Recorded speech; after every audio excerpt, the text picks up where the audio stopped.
महाराज श्री ब्रह्म रूप मान के आपको प्रणाम मैं करता हूँ। आपको भी शत शत प्रणाम। आज हम लोग यहाँ ऋषिकेश में हैं और हमारा सौभाग्य है महाराज जी का दर्शन, उनसे वार्तालाप। तो प्रभु थोड़ा आप अपना थोड़ा सा परिचय दीजिए, आपका शरीर कहाँ से है, किस तरह से है? शरीर बम्बई का है जी और ब्राह्मण परिवार से है। जी तो आरंभ से ही कुछ वेदों का अध्ययन का अवसर प्राप्त हुआ जी जी और परिवार में इसके संस्कार होने से उपनयन संस्कार, गायत्री जप इत्यादि पहले जी, से हो चुके जी और फिर अध्यात्म में रुचि होने से कुछ जी समय में फिर अन्य अन्य अध्ययन तो जो चलता है, फिर ईश्वर की कृपा, ईश्वर की प्रेरणा से भगवत गीता, भागवत, रामायण इत्यादि का जी अध्ययन करते करते फिर वेदांत में प्रवेश हुआ। और फिर अब जो आज अभी यहाँ सर्व वेदांत सिद्धांत सार संग्रह पाठ चल रहा था, जी जी इसमें जो प्रसंग आया था जी कि पुत्र आत्मा है, ये समझ ठीक नहीं है। क्यों? क्योंकि देह में आत्मभाव अधिक रहता है। जी यह हमने आज से लगभग 32 साल पहले जी सुना। जी वेदांत सार नाम का जो ग्रंथ है जी उसका श्रवण पहली बार विधिवत प्राप्त हुआ जी और इसके साथ साथ मांडुक्य उपनिषद, जी उस समय हमें याद है छठा मंत्र चल रहा था जी मांडुक्य के प्रथम अध्याय का। जी 12 मंत्र हैं इसमें। जी, उसमें से छठा मंत्र चल रहा था। जी तो वहां से वास्तविक अध्यात्म यात्रा आरंभ हो गई। जी जी और फिर विधिवत सारे ग्रंथों का अध्ययन, व्याकरण, न्याय, मीमांसा, यहाँ कैलाश में तो सभी का अध्ययन करना है। जी और प्रस्थान त्रय, भगवत गीता, जी उपनिषद, ब्रह्म सूत्र, जी और फिर बाद में बृहद प्रस्थान त्रय पढ़ते हैं। जी तो इसमें चित्सुखी, खंडन खंड खाद्य और अद्वैत सिद्धि ये ग्रंथ पढ़ते हैं। जी जी और कुछ अन्य प्रौढ़ ग्रंथ जैसे नैष्कर्म्य सिद्धि है, उपदेश साहस्री है, जी तो इन सभी को अध्ययन करने का सौभाग्य प्राप्त हुआ।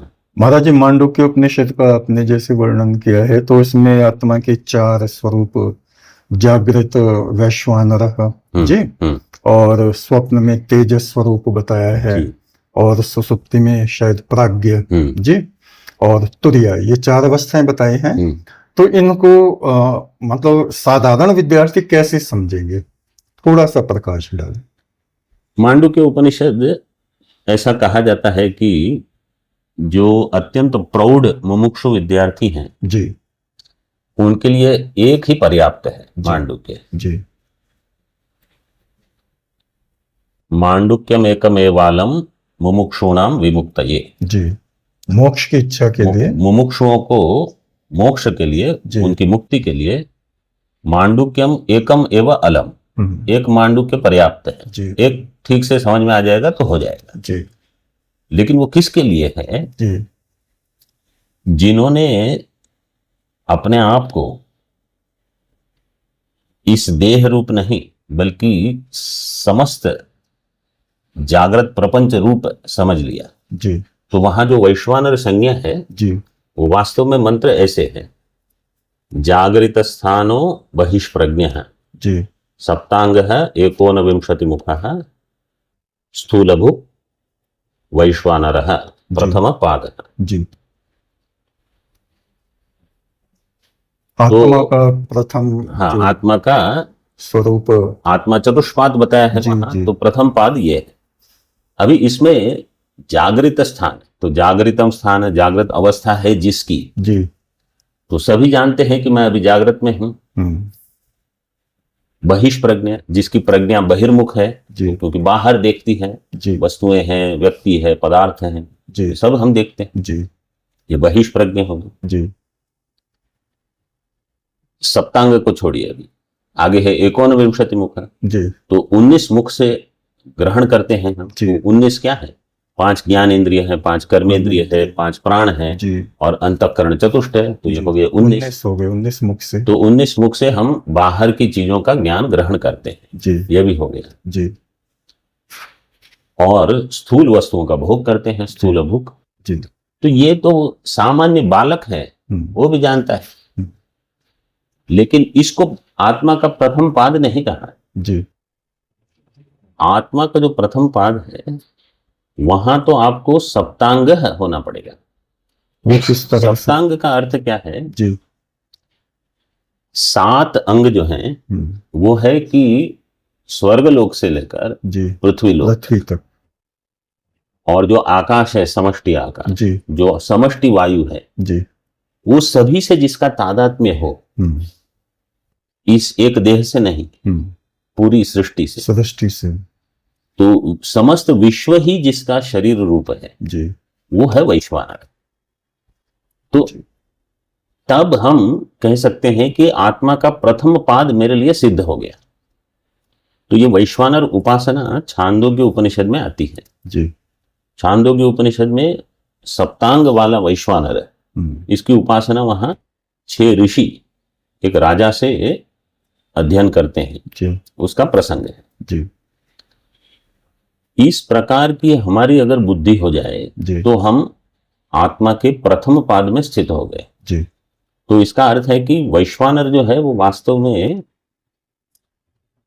समष्टि स्थूल प्रपंच विश्व रूप है, उससे जो उपहित चैतन्य है, जी जो चैतन्य जिसकी उपाधि होगी पूरा स्थूल प्रपंच, जी वो हो गया प्रथम पाद। जी। फिर द्वितीय पाद जो होगा तेजस। तेजस अथवा हिरण्यगर्भ। तो समष्टि सूक्ष्म प्रपंच से जो चैतन्य अवच्छिन्न होता है, उपहित होता है। जी अवच्छिन्न, ढका हुआ। अवच्छिन्न का अर्थ है कि वो उसको सीमित करेगा, अच्छा, वो अवच्छेदक बनेगा। और जो विभु, जैसे विभु जो है वो व्यापक, अनंत व्यापक है।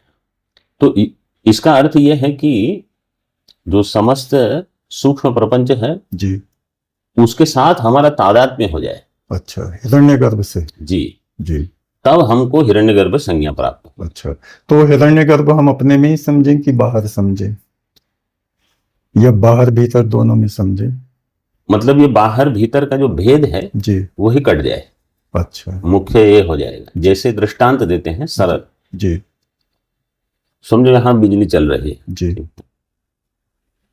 अब बिजली की स्विच यहां है, जी, लेकिन वो स्विच के पीछे बिजली उत्पन्न नहीं हो रही, वो तो हो रही कहीं और से हो रही है। ठीक है जी, यहां तो केवल उसका प्राप्ति स्थान है, सीमित कर दिया है। तो हमको लगता है कि वो यहां है, जी, वास्तव में यहां बिजली की उत्पत्ति है ही नहीं, वो तो कहीं और है। बहुत ऊर्जा उत्पन्न होती है, उससे कुछ यहां आपको प्राप्त हो गई। जी, तो ऐसे सारी जो सूक्ष्म सृष्टि है जी, वो वास्तव में एक है।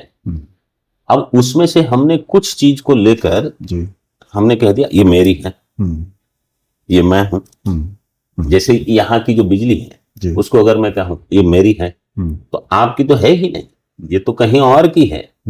आप केवल इससे तादात्म्य करके अहम भाव कर लेते हो, ये मैं हूं। जी, तो जब ये अहम भाव घट जाए अथवा नष्ट हो पूरा लीन हो जाए, नष्ट तो ज्ञान से होगा, उपासना से केवल उसका शमन हो जाएगा कुछ समय के लिए। जी, तो जब ये हो जाए तो आप समझ लो आप द्वितीय पाद में पहुंच गए, तेजस पद में, तेजस में हिरण्यगर्भ प्राप्त। जी, और फिर जब तृतीय पाद में आओगे तो केवल स्थूल और सूक्ष्म नहीं, कारण से भी आपका तादात्म्य हो गया। जी, समष्टि कारण प्रपंच से जिससे तादात्म्य, जी, तो वास्तव में वो ईश्वर प्राज्ञ अवस्था। हाँ, उसको प्राज्ञ ही ईश्वर भी कहते हैं। जी, क्योंकि जो प्राज्ञ है एष सर्वेश्वर है, यही ईश्वर, एष सर्वज्ञ, प्रज्ञात्मं ब्रह्म। तो जो प्राज्ञ है मतलब सुषुप्ति में वो प्रायण अज्ञ है, अपने आप को नहीं जानता, लेकिन उसी में सारी ज्ञान की राशि भरी हुई, क्योंकि जब वो जगता है तो सारा व्यवहार आरंभ हो जाता है। जी। तो इसी प्रकार से ये तीन चौथी अवस्था हाँ, तो तुरीय। ये तीन पद आती है। और फिर चतुर्थ पद ये है कि जिसमें इन तीनों का निषेध करते हैं। न जागृत, न स्वप्न, न सुषुप्ति अवस्था, हम्म, न तीन अवस्था का अभिमानी, जी। न तीन अवस्था में जो प्राण है, प्रमाण है तीन अवस्थाओं में, न प्रमाण, न इनका प्रमाता, न इनके प्रमेय, जी। सभी का जहां निषेध हो जाए जी। तब जो रह जाए वो वास्तव में मैं। तो हमारा मुख्य स्वरूप, उसका प्रतिपादन इस प्रकार से है। अहम ब्रह्मास्मि। जी, ऐसे। जी। तो एक प्रश्न और है मेरा, जैसे आदि शंकराचार्य ने निर्वाण षटकम में मैं शरीर नहीं, मैं अग्नि नहीं, मैं वायु नहीं, मैं तीर्थ नहीं, मैं मंत्र नहीं, मैं चेतन ब्रह्म, शुद्ध चेतन चिदानंद रूप शिवोहम शिवोहम, तो ये तो मेरी आत्मा का स्वरूप हो गया। तो फिर जो ये नहीं है, फिर ये मंत्र कौन है, फिर ये तीर्थ कौन है, फिर ये अग्नि कौन है, फिर ये शरीर कौन है, इसको कैसे समझा? वेदांत की जो अध्यापन की प्रक्रिया है जी, इसको कहते हैं अध्यारोप अपवाद। जी। जो साधक, जी, मुमुक्षु, जी, अभी परमार्थ ज्ञान के लिए तैयार नहीं है, उनको ये सारी चीजों की आवश्यकता है। उनको मंत्र चाहिए, तीर्थ चाहिए, गुरुकुल चाहिए, गुरु चाहिए, शास्त्र चाहिए। उन्होंने ये भी कहा इसी में कि मैं गुरु भी नहीं, मैं शिष्य भी नहीं, मैं ये भी नहीं, मैं वो भी नहीं, मैं जल भी नहीं।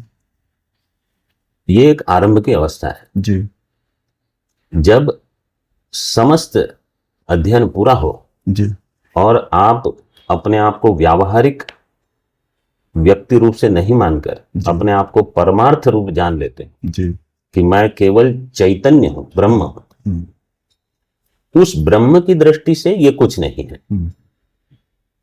तो ये फिर क्या है जो सारा संसार और हमारी आत्मा भी इसमें संलग्न हो रही है, कर्म कर रही है, भोग रही है, और वो आदि शंकर कह रहे हैं ना मैं करता हूं ना मैं भोगता हूं। जी। तो ये मतलब इस प्रपंच में हमारी आत्मा कैसे फंस गई?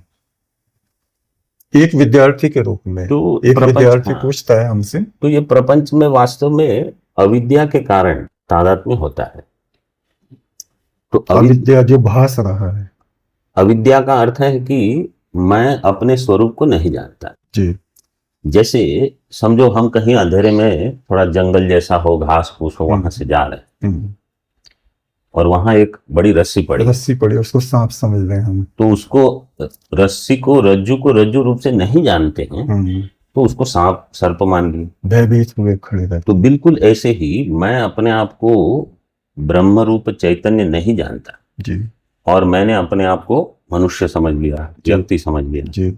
अब उस व्यक्ति में कर्तृत्व, भोक्तृत्व ये सब उपस्थित हो जाते, सुख भी दुख भी, ये सारी। फिर आप कर्म करते हो, भोग करते हो। तो सारी वेदांत की जो प्रक्रिया है वो यही समझाती। तो जैसे अभी मैं आपको बता रहा था जी कि हमने लगभग 32 साल पहले जी ये सुना जी। तो इतने सालों से भिन्न भिन्न प्रकार के ग्रंथों का अध्ययन, अध्यापन जो चलते रहता है, तो उसमें ये सारी प्रक्रियाएं बताई जाती जी जी कि आप क्या हो, क्या नहीं हो। जी। और उस ज्ञान का जो पर्यवसान है वो ये है कि मैं चिदानंद रूप शिव हूं, बाकी सबका निषेध कर दिया है। अच्छा, फिर उन्होंने देवी देवताओं की भी स्तुति की, भगवान आदि शंकरों ने जी। और हमारे समाज में मंदिरों में सब जगह मूर्ति पूजा भी चल रही है, तो उसको आप किस तरह से देखते हैं? इससे समाज का मतलब क्या हित होता है, किस तरह से? अधिकारियों में बहुत भेद होते हैं जी। तो कोई उच्चतम अधिकारी है जी, कोई मध्यम अधिकारी है जी, कोई अधम अधिकारी है, कोई अति अधम अधिकारी होता है। उस सभी को एक प्रकार का ज्ञान नहीं दिया जाता है जी। जैसे एक घर में समझो एक 2 वर्षीय बालक है जी, एक 12 वर्ष का है जी, तो कोई 25 वर्ष का है हम्म। और कोई 60 साल का है, जी कोई 85 साल का है। जी उस सभी को छोले पूरी और पराठे नहीं खिलाए जा सकते, जी, जो बीमार है उनको नहीं दे। उनको उनके जैसा ही भोजन देना पड़ेगा। जी तो जो 2 वर्षीय का है उसको आप 2-3 पराठे दे दो, खाओ, तो क्या खाएगा वो? उनकी पाचन शक्ति बिल्कुल कमजोर है, और वैसे ही वो 85 साल वाले की, उनको तो बिल्कुल हल्का ही चाहिए। तो यहाँ जो अध्ययन अध्यापन की प्रक्रिया होती जी है, जी इसमें भी सभी को एक प्रकार का उपदेश नहीं दे सकते। जी, हमारे सभी सनातन आचार्य यही कहते हैं जो आप कह रहे हैं महाराज जी, और मैं सहमत हूँ। लेकिन आप देखिए, अब मुस्लिम समुदाय को आप देखें, थोड़ा सा मैं उसको जिक्र कर रहा हूँ। प्रारंभ में उनके यहाँ आता है ला इलाहा इल्लल्लाह, नहीं है पूज्य सिवाय कोई परमात्मा के।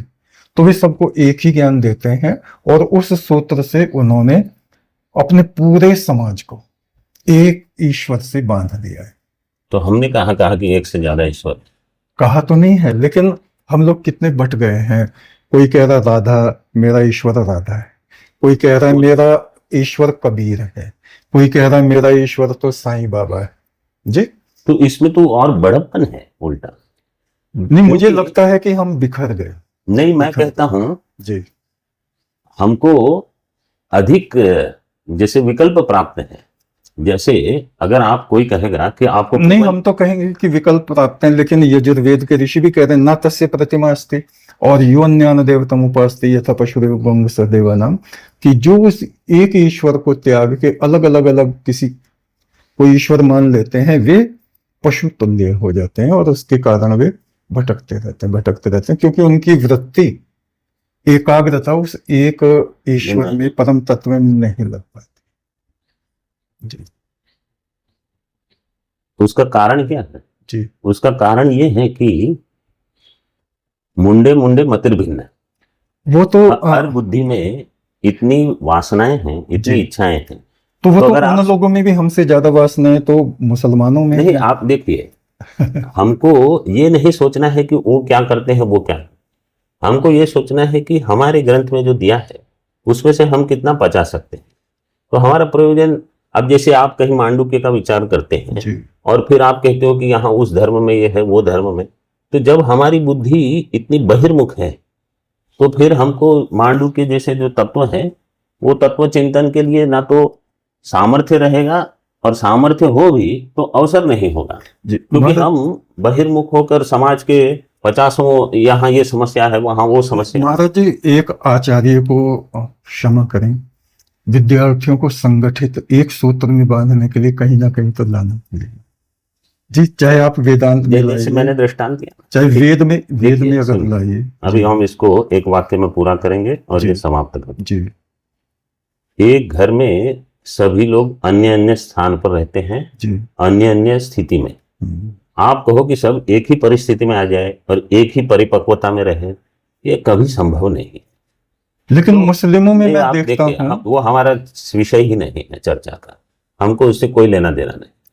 महाराज जी, बड़ी विनम्रता से मैं कह रहा हूँ कि ओम स्वर्णांतरिक्षम रोचना ध्यावा पृथ्वी स्तंभ ओजसा पक्षा इव महयन्तः सुरातये देवस्तनेवन्ति मानुषा या सूरया। नील गगन सुनहरा हो जाता जब देवता करें तेरी आराधना, जब ऋषिगण ब्रह्म पथ पे चलते झिलमिल होवे चानना। सृष्टि को हाथों में थामे देवता, मनुष्यों को धर्म का रास्ता बतलाते। ब्रह्म पथ सुनहरा हो जाता जब ऋषिगण ब्रह्म पथ पे जाते, जब ऋषिगण ब्रह्म पथ पर जाते। एक तू सच्चा, तेरा नाम सच्चा।